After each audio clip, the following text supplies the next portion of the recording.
CRISPR es el nombre con el que el microbiólogo Francisco Martínez Mójica bautizó su descubrimiento sobre el sistema inmunitario de las bacterias.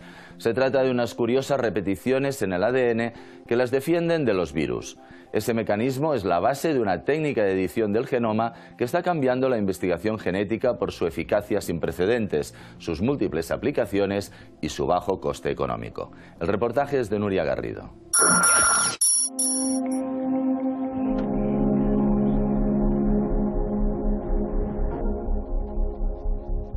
Para saber qué relación tienen estas salinas con la técnica de edición genética CRISPR hay que remontarse a la década de los 90.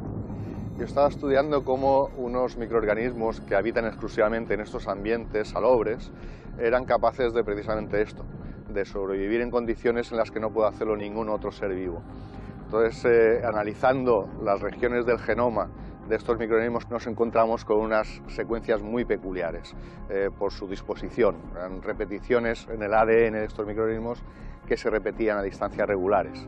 Una peculiaridad que luego ha dado lugar al desarrollo de la tecnología CRISPR. ¿Y cuáles son esos microorganismos tan amantes de la sal? Se llama Alopherax mediterranei. De hecho, el color este rojizo del agua de las salinas, cuando alcanza una alta concentración, es debido precisamente a estos microorganismos. Pronto vieron que esas repeticiones en el ADN no solo se encuentran en los habitantes de las salinas. Hay muchas otras bacterias, muchas otras arqueas, habitantes de casi cualquier ambiente, e incluso microorganismos que participan en la producción de queso, que de hecho la base para la herramienta CRISPR, de la tecnología CRISPR, deriva de un sistema que se encuentra presente en las bacterias que se utilizan para la fermentación de lácteos. Es decir, cuando nos comemos una cucharada de yogur, nos estamos comiendo millones de estos microorganismos que tienen varios sistemas CRISPR. Fue el inicio de una cadena de descubrimientos que parece no tener fin. En 2003 encontraron lo que hay entre las repeticiones del ADN. Se trata de material genético procedente de virus. La presencia de esta información en el ADN de los procariotas les permitía identificar a estos virus en posteriores infecciones y destruirlos. Es decir, es un sistema de inmunidad adquirida, con memoria. Este nombre tan raro de CRISPR, ¿cómo se le ocurrió? Es suyo este nombre. Sí, sí. Lo de CRISPR me convencieron. No sé si decir me engañaron, pero bueno, me convencieron. Es el acrónimo en inglés de repeticiones palindrómicas, es decir, simétricas, cortas, regularmente espaciadas y agrupadas. Unas siglas que han dado la vuelta al mundo. Esto es una auténtica revolución, y no solo en biología, sino también en biomedicina, en agricultura, en ganadería, en biotecnología, y no sabemos hasta dónde va a llegar. En su despacho de la Universidad de Alicante, el profesor Martínez Mójica nos ayuda a entender el sistema CRISPR de manera gráfica. Cuando un virus infecta a una bacteria, entra en acción el mecanismo de inmunidad adquirida. Como la bacteria tiene memoria, si el virus ya la había atacado antes, lo reconoce y actúa contra él. Y una vez que lo ha reconocido, activa a unas tijeras moleculares, que son las proteínas Cas, que lo que van a hacer es cortar el material genético del virus y destruirlo, con lo cual paran la infección. Esto es la base de la tecnología CRISPR, que permite, entre otras muchas aplicaciones, la edición de genomas. Francisco Martínez Mójica ha recibido numerosos premios y reconocimientos. En el de la Fundación BBVA recordaba la importancia de la investigación básica. Aunque no podemos compartir el premio con las bacterias, hay que mencionar que estamos aquí gracias a estos diminutos organismos. Fue un reconocimiento conjunto con las dos bioquímicas que en 2012 identificaron los componentes necesarios para realizar en el laboratorio un corte programado de ADN. Poco después, dos publicaciones en la revista Science demostraban que la técnica se podía utilizar con células de mamíferos, incluidos los humanos. Un genoma sería como un texto. Nuestro genoma es un texto de 3.000 millones de letras. Entonces nosotros podemos rectificar la información de ese texto casi a nuestro antojo. Para hacerlo se necesitan unas tijeras genéticas y una guía.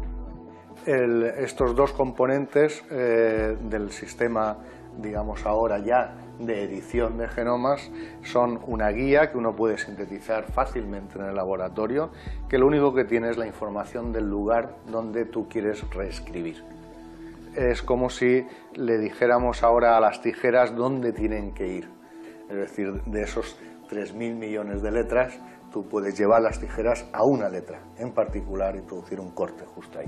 Además, la célula se puede reparar, es decir, se puede sustituir la información defectuosa que se ha cortado. ¿Y cómo sabe la tijera genética dónde cortar? Pues introducir esa información, esas moléculas en solución, si se pincha la célula y se introduce. Eso es casi lo más difícil de asimilar, de asumir y de entender. Cómo dentro de esa barbaridad de información genética, que es nuestro genoma, son capaces de encontrar el sitio donde tienen que cortar. Aunque suene a ciencia ficción, la utilización de este cortapega genético aumenta día a día. Estamos hablando de decenas de miles probablemente de laboratorios que están utilizando la técnica, no solamente laboratorios que trabajan con animales, no solamente laboratorios relacionados con biomedicina, sino laboratorios relacionados con la manipulación genética de plantas, por ejemplo.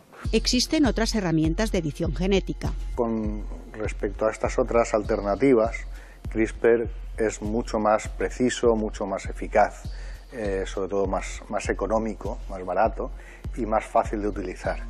Para utilizarlo no hace falta tener unos grandes conocimientos, ni tan siquiera de biología molecular.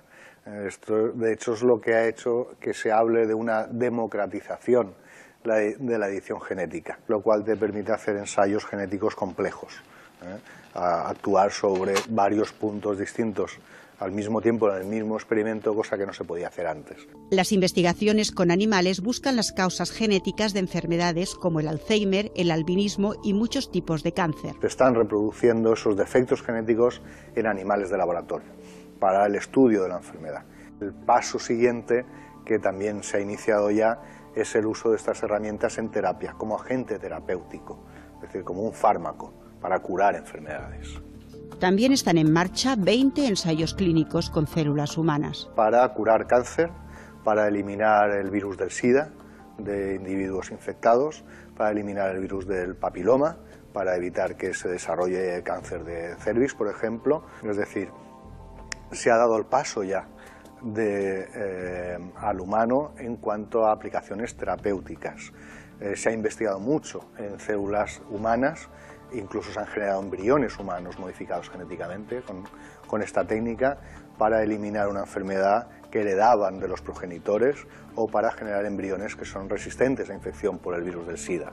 Y se acaba de probar por primera vez la edición de células de ADN en una persona. Los primeros ensayos clínicos están ya en marcha, se ha aprobado ya por un grupo en China un tipo de inmunoterapia.